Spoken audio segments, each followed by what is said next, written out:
ഇന്ന് ഞാൻ സിമ്പിളായിട്ട് ഇവിടെ ഒരു സാമ്പാർ ഉണ്ടാക്കാൻ പോവുകയാണ്. അപ്പോൾ അതെങ്ങനെ ഉണ്ടാക്കുന്നത് നോക്കാം. അതിന് വേണ്ടിയിട്ട് ഒരു കുക്കർ എടുക്കുക, അതിലോട്ട് കഴുകി ക്ലീനാക്കി വെച്ചിട്ടുള്ള പരിപ്പ് ഇട്ട് കൊടുക്കാം.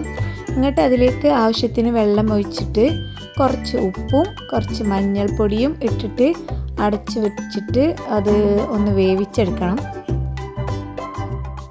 അപ്പോൾ ഇവിടെ പരിപ്പൊക്കെ നന്നായിട്ട് വെന്ത് വന്നിട്ടുണ്ട്. ഇനി അതിലോട്ട് ഞാൻ വെജിറ്റബിൾസാണ് ചേർക്കുന്നത്. ഞാനിപ്പോൾ ഇവിടെ എനിക്ക് കിട്ടിയിട്ടുള്ള എല്ലാ വെജിറ്റബിൾസും ചേർത്തിട്ടുണ്ട്.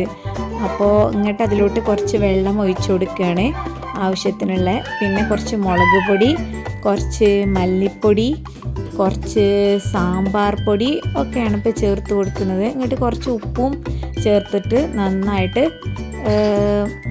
മിക്സ് ചെയ്തിട്ട് ഒന്നും കൂടി ഈ ഒരു വെജിറ്റബിൾസൊക്കെ വേവാൻ വേണ്ടിയിട്ട് അടച്ച് വെച്ച് വേവിക്കുക. വെന്ത് ഉടയരുത് കേട്ടോ. ഇനി വേറൊരു പാത്രം അടുപ്പത്ത് വെച്ച് അതിലോട്ട് കുറച്ച് വെളിച്ചെണ്ണ ഒഴിച്ചു കൊടുത്തിട്ട് അതിലോട്ട് വെണ്ട ഇട്ടിട്ട് ഒന്ന് ഫ്രൈ ആക്കുന്ന പോലെ ആക്കിയിട്ട് ലൈറ്റായിട്ടൊന്ന് വേവിച്ചിട്ട് അത് നേരത്തെ ഉണ്ടാക്കിയ കുക്കർക്ക് ഇട്ട് കൊടുക്കുക. പിന്നെ ടൊമാറ്റോ എൻ്റെ കയ്യിലില്ലായിരുന്നു കേട്ടോ. ടൊമാറ്റോ ഉണ്ടെങ്കിൽ അതും അതിൽ ആഡ് ചെയ്യണേ. പിന്നെ കുറച്ച് പുളിവെള്ളമാണ് ഇപ്പോൾ ഞാൻ ചേർത്ത് കൊടുക്കുന്നത്. ഇങ്ങോട്ട്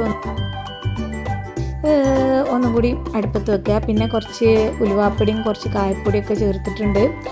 അത് കഴിഞ്ഞിട്ട് വറവിടാനുള്ള സാധനങ്ങൾ റെഡിയാക്കാം. അതിന് വേണ്ടിയിട്ട് ഒരു പാത്രത്തിലേക്ക് കുറച്ച് വെളിച്ചെണ്ണ ഒഴിക്കുക, കുറച്ച് ഉലുവ ഇടുക, കുറച്ച് വെളുത്തുള്ളി, ചീരുള്ളി, അതേമാതിരി ചുവന്ന മുളക്, കറിവേപ്പിലൊക്കെ ചേർത്ത് കൊടുത്തിട്ട് നന്നായിട്ട് അതിൻ്റെ കളറൊന്ന് മാറി വരുന്നത് വരെ ആക്കിയിട്ട് അതിലോട്ട് കുറച്ച് സാമ്പാർ പൊടിയും കുറച്ച് മുളക് പൊടിയും ചേർത്ത് നന്നായിട്ട് മിക്സ് ചെയ്തിട്ട് അത് ഈ കറിയിലോട്ട് ഒഴിച്ച് കൊടുക്കുക കേട്ടോ.